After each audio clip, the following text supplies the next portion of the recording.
No, Dr. Manriquez is my mother's name. You can call me Luis. No, when I was 9 years old, I was obsessed with MC Hammer.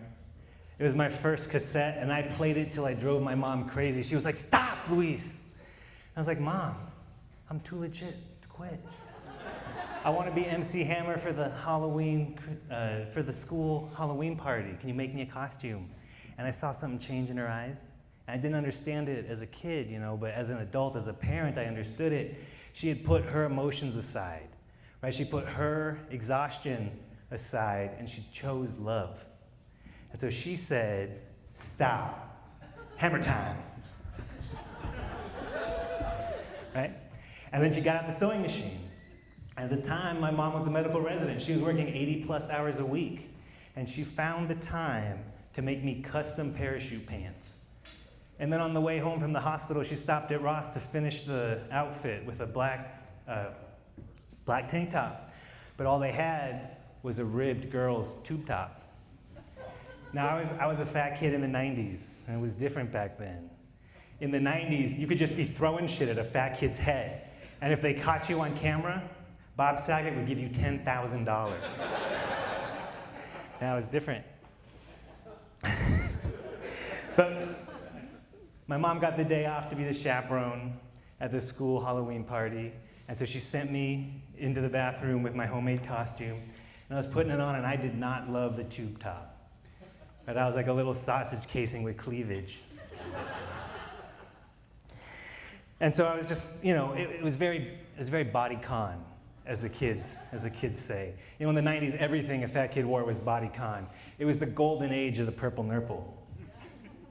But so I was hiding in the bathroom, and my mom's like, "Let me help you." And I was like, "No," and she came in. And I was like, "I don't know, Mom, I just don't want to go out there. I don't look like MC Hammer."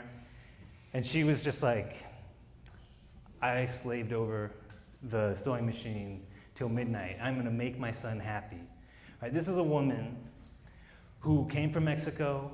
She had 2 babies during medical school. She went through all the sexism and racism, all that bullshit in this country to become a doctor. She is a woman who knows how to do what needs to be done. So she opened her purse, and she pulled out the shoe polish.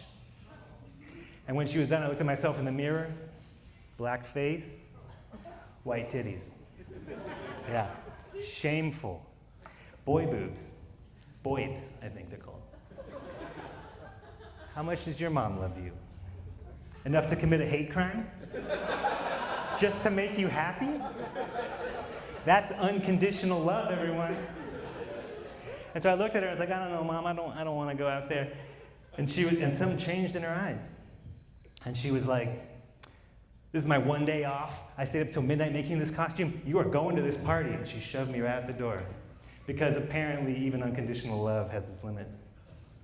And apparently, I wasn't the only hate crime in 2nd grade.